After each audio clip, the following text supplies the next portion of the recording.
Всем привет! Мы продолжаем ретро-рубрику канала, посвященную обзорам различных масштабных моделей, выходивших в европейских журнальных сериях около 10 лет назад. И сегодня я вам покажу еще один советский автомобиль, это ИЖ-2125 комби, и эта масштабная копия вышла в рамках проекта «Культовые автомобили Польши» под номером 141 и появилась в продаже 22 января 2014 года. Как и любая журнальная серия, изначально этот выпуск комплектовался журналом, но свою модель я приобрел значительно позже в интернет-магазине, и продавали только модели, и этот экземпляр мне обошелся в 3 евро 95 центов. Это выше, чем рекомендованная розничная цена на эту модель в России, но значительно дешевле, чем современная европейская журнальная серия. Ее обычно продают за 15-20 евро, так что это вполне хорошее приобретение, чтобы закрыть недостающую позицию в коллекции. И не стоит забывать, что помимо старой саратовской модели, похожего ижа, и этого журнального экземпляра, больше в 43-м масштабе никто такую модель промышленно и не изготовлял. Конечно, были кустарные модели от мастеров-одиночек, также, по-моему, были киты из эпоксидной смолы. И если кто-то выпустит похожий иж в лучшем исполнении, то я рассмотрю ту модель к приобретению, а пока что буду довольствоваться этим образцом. И так как у меня нету журнала для этой модели, мы посмотрим похожий автомобиль «Москвич-412», на базе которого и был создан этот иж-комби. И здесь модель под номером 46, у меня тоже есть масштабная копия, я покупал ее, когда она была новинкой. И у этой модели очень много замечаний. Это и залитые краской элементы корпуса, не очень хорошо видна расшивка, не очень хорошо получилось сделать окантовку на стеклах, но тем не менее издалека все же узнается прототип. И, честно сказать, мне больше нравятся старые саратовские модели, они сделаны грубее, но облик автомобиля на них передан гораздо лучше. Но, конечно, это уже устаревшие экземпляры, модели из прошлой эпохи, и сравнивать их будет не совсем целесообразно даже с этими современными китайскими поделками. Давайте быстро посмотрим журнал. Здесь на лицевой стороне есть фотография настоящего образца, 2-миллионный москвич, который сошел с конвейера 16 августа 1974 года. Также есть история создания этого автомобиля, фотография первого серийного москвича 412, также есть фото краш-теста, раллийный экземпляр, что происходило в стране в тот период. Есть фото выставочного образца, кадры из фильма «Гонщики», также дальние родственники, Ford Escort, BMW. И есть плакат с фотографией настоящего автомобиля, который при желании можно повесить на стену. Ну и другие кадры, интерьер автомобиля. И если делать доработку, то на данном ИЖ тоже можно окрасить сиденье, обшивку коричневым цветом, будет смотреться намного лучше, чем детали из черного неокрашенного пластика. Также есть фотография хромированного бампера, задние фонари, лючок бензобака, система отопления, багажный отсек, двигатель. И по традиции схематический чертеж и технические характеристики автомобиля. И также здесь на задней стороне есть фотографии других вариантов на базе 412 москвича. Это универсал, развозной фургон, почтовый автомобиль и пикап. Кстати, такая модель тоже выходила и в советское время. И, по-моему, в журнальной серии тоже был один открытый пикап, только не опытный образец, а уже серийная машина, у нее отличалась задняя часть. И анонс на то время следующей новинки — это RAV 977 Латвия. И это тоже не очень удачная масштабная копия. На своем экземпляре я поставил колесики от 21-й Волги, потому что на этом автобусе они были переразмерены. И на этом автобусе не очень верно сделали козырек над лобовым стеклом. Здесь он плоский, а на настоящем автомобиле он должен немножко выступать.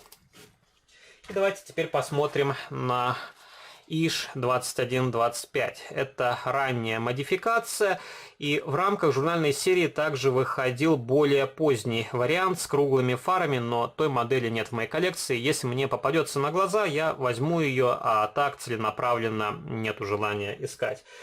И по большому счету эта модель обычный перекрас российского издания, и в России в серии «Автолегенды СССР» эта машина выходила под номером 54 и появилась в продаже в марте 2011 года. И в России модель продавали за 320 рублей. Рекомендованная цена была 250, но обычно в киосках была наценка. И тут стандартная подложка серого цвета для польского издания, указан прототип, также есть логотип East Models, который нам символизирует то, что эта модель сделана на их формах. Написано «Импортер де Гостини, Польша», и модель сделана в Китае. И на нижней стороне нету каких-либо других опознавательных знаков. И мне у этого автомобиля очень понравился ярко-зеленый цвет. Возможно, настоящих машин раннего типа в такой окраске не выходило с конвейера, но более поздние экземпляры с круглыми фарами я в таком цвете встречал. Во всяком случае, очень приближенный цвет, так что это вполне хорошее сочетание для данного автомобиля. И мне больше нравится советский вариант. У него открываются дверцы, также крышка багажника, но, повторюсь, там модель сделана намного грубее, и, конечно, она уже не котируется в современных реалиях. И лакокрасочное покрытие нанесено довольно аккуратно, отлично просматривается расшивка, это несомненный плюс. Также довольно аккуратно обозначили серебристой краской дверные ручки, окантовку вокруг стеклышек, и также тут черным цветом обозначили вентиляционные отверстия сзади. На российском варианте они просто в цвет корпуса автомобиля, и также оранжевым лаком здесь нанесли поворотники на передних крыльях. Очень много проблем с геометрией. Не буду вдаваться в подробности, но присутствуют искажения. Это и не очень верное заднее стеклышко, и также тут, на мой взгляд, немного выше оконная линия, чем должна быть на самом деле. Не очень верно получилось сделать решетку радиатора, узкие фары, но с 2-3 метров это вполне хорошее изделие, которое все же походит на настоящий прототип. И тут плашка салона из черного пластика, окрашенного в массе. Повторюсь, при желании можно окрасить сиденье, выделить различные приборы на торпедо, также окрасить напольное покрытие, дверные карты, и, конечно, модель сразу преобразится.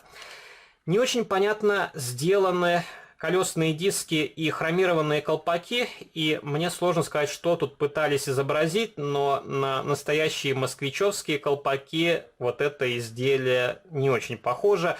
И также тут странные покрышки. Во-первых, передние покрышки больше в диаметре, чем задние, также тут очень много облоя и совершенно непонятные протекторы. По-хорошему, тут колесики нужно менять на аналог от Start 43 и резину поставить Ми-16 от Maestro Models.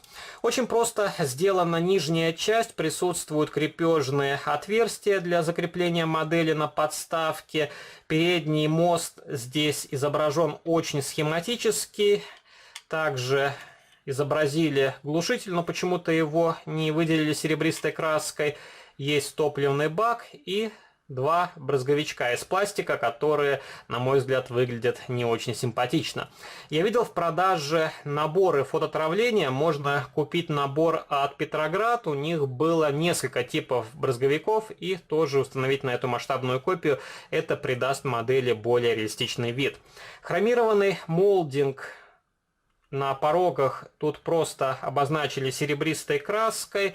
Тоже можно было сделать его как-то иначе. Я могу вам открутить днище от этой модели и показать, как выглядит плашка салона.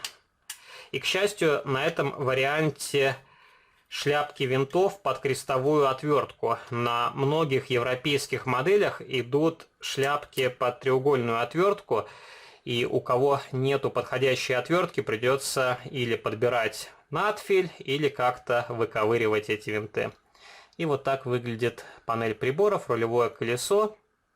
Тоже есть ореолы от клея. Видимо, используется самый дешевый суперклей. Но, я думаю, можно отмыть все детали, их покрасить. И, возможно, когда-то я займусь подкраской этих элементов. И напишите в комментариях под этот цвет корпуса, в какой цвет лучше окрасить салон. В бежевый, коричневый, возможно, в бордовый или в серый. Уже не вспомню, какие варианты отделки были на москвичах. И похожих ежей у нас было довольно мало. Все же это специфичный автомобиль с таким интересным типом кузова. И до сегодняшних дней сохранилось буквально единицы таких автомобилей. Я летом иногда встречаю похожую машину, только с видоизмененными дверными ручками, более поздний вариант. И тот автомобиль в бежевом цвете, а вот таких зелененьких машин я уже и не встречал на свою память. Вот такая симпатичная масштабная копия, которая при всех своих недостатках является единственным современным экземпляром, который можно поставить на полку. Повторюсь, старые саратовские модели не в счет, это совершенно другая эпоха, но те модели, как часть истории, стоит тоже иметь в коллекции. И пишите ваши комментарии, если у вас похожий ИЖ-2125, делали ли вы на этой модели какие-то доработки, что вы думаете по поводу журнальных ижей, москвичей, как у них с передачей образа настоящего прототипа. Если вам понравился данный видеоролик, не забывайте поддержать его лайком, вступайте в мои группы в социальных сетях, ВКонтакте и Фейсбуке, жмите на колокольчик и заглядывайте на мой второй канал, там тоже выкладываются разнообразные видеоролики. А на сегодня это все, до новых встреч, пока!